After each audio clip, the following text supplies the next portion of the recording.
a while since I've gotten to do a update on an old deck that I've played before, so we're gonna jump right in today with an update to Bystial control. This one's gonna have some Fiend Smith cards in there, but you definitely don't need them. But it's been a lot of fun to play. I've done pretty decently the last couple locals I went to with it, only losing to my mistakes, which is a good sign. But yeah, if you guys like this sort of content, let me know down below. And if you want, I can even show some test hands with this deck. It's been a ton of fun. It gets a lot better with the release of Rage of the Abyss because of the Metal Morph monsters. So that's going to be cool to look forward to as well. We're just going to jump right in. Like I said, I am playing the Fiend Smiths. So there's 3 Engraver, 1 Lurie. And then I went with 1 Tract, although I think in the future I need to play a second one. I realized that drawing the 1 Tract means that I do not have anything to discard Engraver for, really, which definitely is an issue that I ran into. But that's neither here nor there. The really cool part about the Fiendsmith engine in a Bystial deck is that you're not using Desiree as much. You're really just using Necroquip Princess. And the way that you're abusing Necroquip Princess is thanks to Branded Regained. You're putting it back into the extra deck, so you can just get it back time after time after time and continually get those free draws. You're actually drawing a ton of cards in this deck between Regained, Chaos Space, and Necroquip Princess. You can draw an additional 3 cards per turn, potentially, which did come up a few times. If you don't want to play the Fiendsmith package or you can't afford it, which is totally reasonable, you just literally take it out and then you just play Dragon. You just play Bystial control. That is totally reasonable. Initially, I wasn't even playing the Fiendsmith cards in there, and then I just wanted to give him a shot, and I liked him a lot. But there is definitely merit to just not playing them. You can just play more Dragon cards because there's plenty of room. I might even end up taking them out anyway because of the Metal Morph engine that I had mentioned coming out in Rage of the Abyss.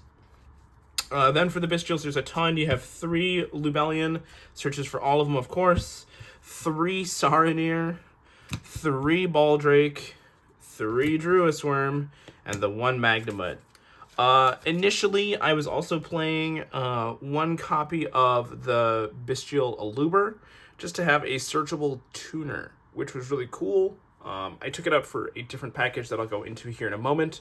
But the cool thing about the Bystial deck is that you are really just playing a very simple game plan of constantly forcing your opponent to check what they can do against you, in that they're going to try to make pushes, and all you're doing is literally just sitting on these giant monsters for free, which slows them down, and you don't even really have to commit much to the field.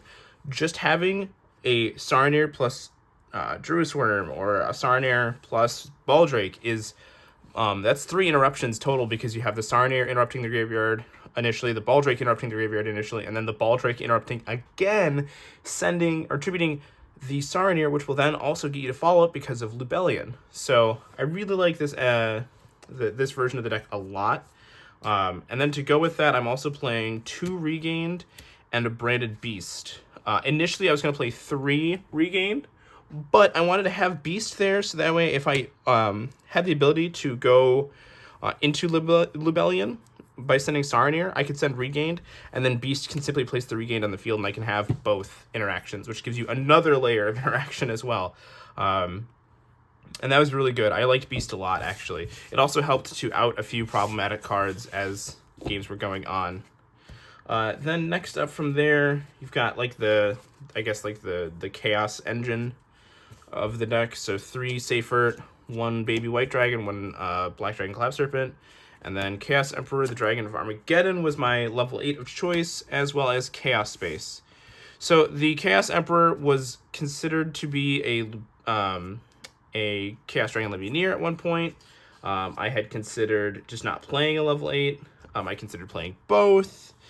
There was other level 8s I was considering as well, but I found the Chaos Emperor ended up being the best one because of the synergy with the Bystials. I wanted to have it in there.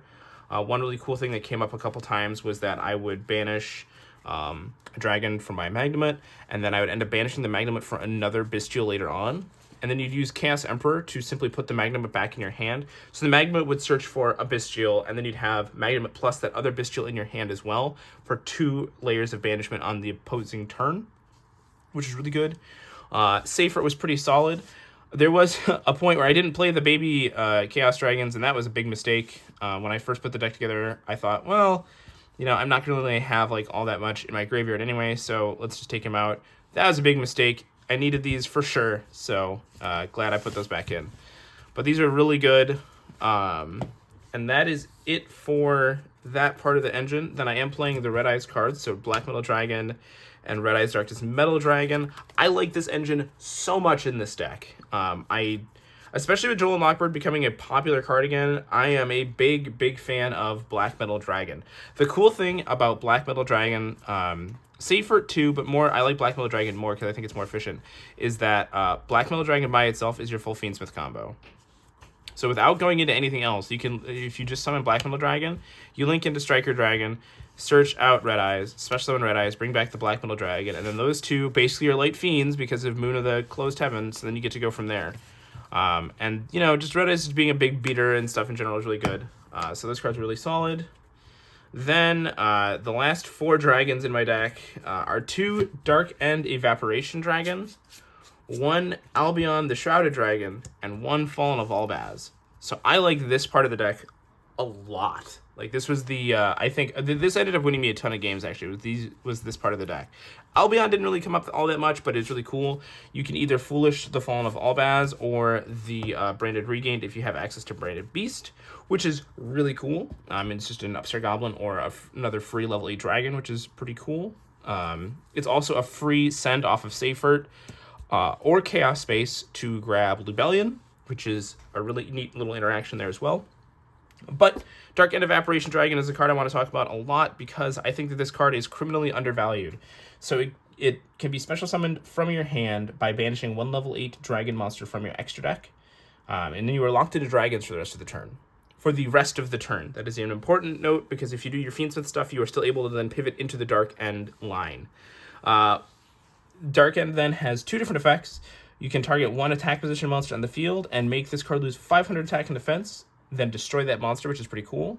You can also fusion summon a fusion monster from your extra deck using monsters from your hand or field. So the cool thing is that Dark End Evaporation Dragon can actually pivot you into your Albaz Synchros, or your Albaz Fusions, or your Light and Darkness Dragon Lord, which I do play in the deck as well.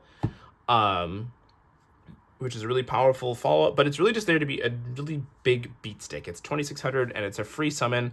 Even if you open up with like just that and Regained, you can simply activate the Regained, special summon the Dark End by banishing Light and Darkness Dragon Overlord or Dragon Lord, and then put it back to draw a card.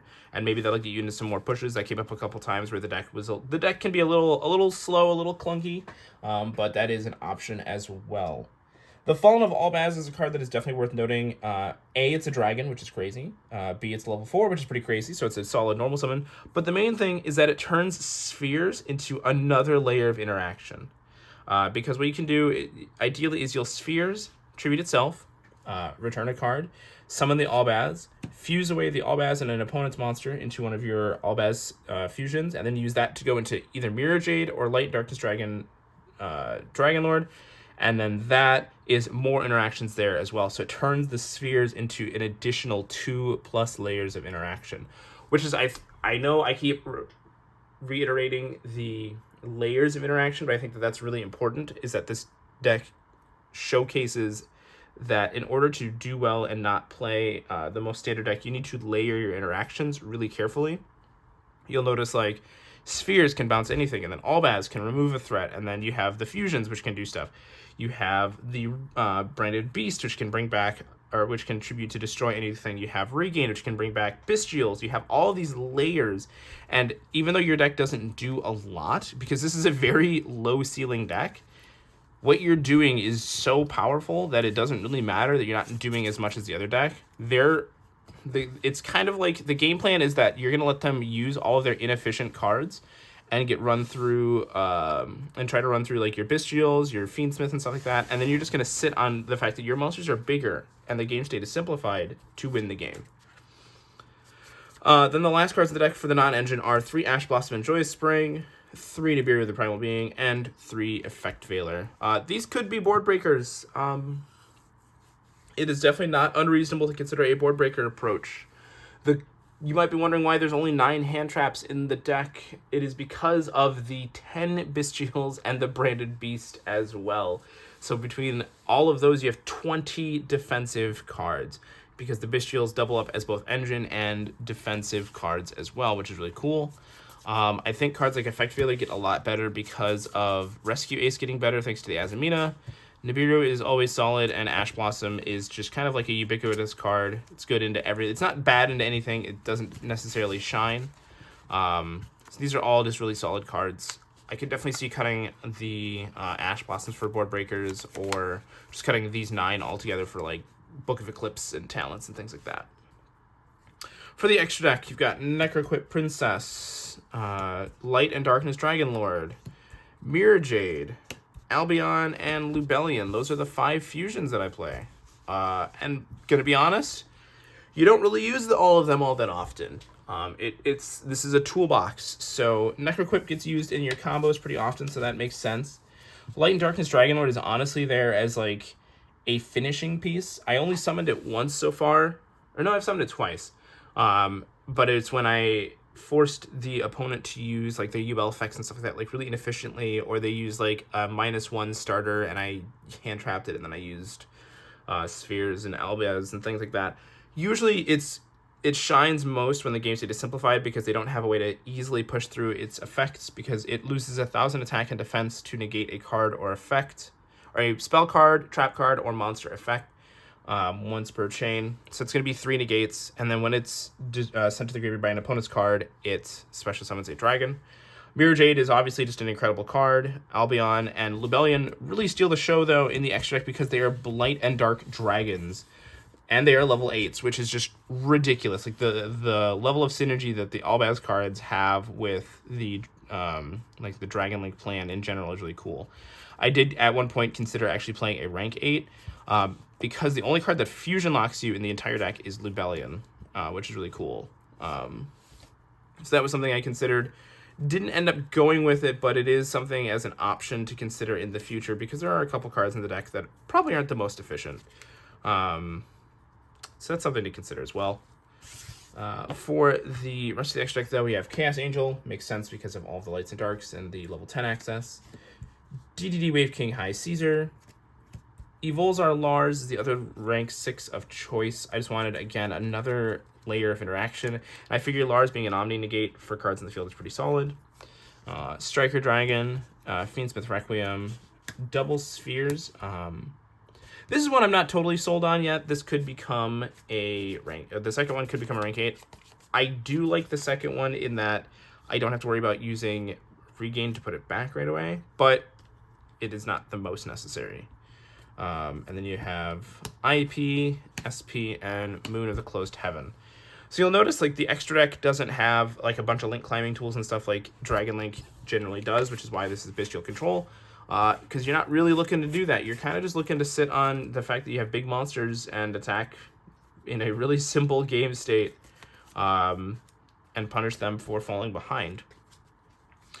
For the side deck, I cited 3 Mulcharmy Perulia and 2 Fantastical Dragon Phantasme. I figured 5 draw like consistency boosters when I'm going second would be enough.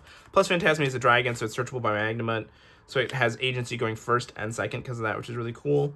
Yeah, they're both pretty solid. 3 Book of Eclipse. This is a card I'm always a big fan of, and with decks, again, like Rescue Ace and Ubel being popular, I really want to continue to have like those easy board breakers. Like I said, there is an argument to put this in the main deck. You could put like this, Droplet, and Talents in the main deck over the hand traps and be totally fine. Even opens up your side deck a little bit more. Then I'm citing Duster and 2 Lightning Storm. Yeah, I don't think I need to say much about that. Back row rule is nice. 3D barrier and then anti-spell. You could definitely, if you found that there needs to be skill drain in there, you could put a skill drain in the side deck. I personally never needed it, although I could absolutely see the argument for that. yeah, I felt like the side deck was pretty solid. I felt like the deck overall actually was very good. The only losses, like I said, were to me misplaying. I know my last Yubel match, I punted by wasting hand traps too early. I was being way too aggressive with it. I wasn't being reactive. I abandoned the game plan, which is always a recipe for disaster. So, yeah, and then I think the other Yubel deck, the other Yubel matchup I played against, I just didn't draw like anything live game 3, and he drew the stones. So, very bad combo of hands there. But that it is what it is. The deck is really solid. I think it is also really good at helping learn some fundamentals, like how to use your interactions most efficiently, because you are playing a deck that isn't as powerful as the other ones. So that's something to consider if you're looking to get some quick like technical play improvement in. But the deck was super fun. I had a lot of fun with it. I'm gonna probably continue playing it into Rage of the Abyss a little bit. Let me know down below what you want to see, though. If you guys want to see some hands with this, I can also, once I get the stuff from Rage of the Abyss, do an updated profile with the Metal Morph and stuff like that. It's really just like a 1-on-1. I think it's like one of the Red Eyes and then one of the new Metal Morph. So it doesn't change that much, but it's really cool. Let me know down below, though, what you want to see. And until next time, have a great day.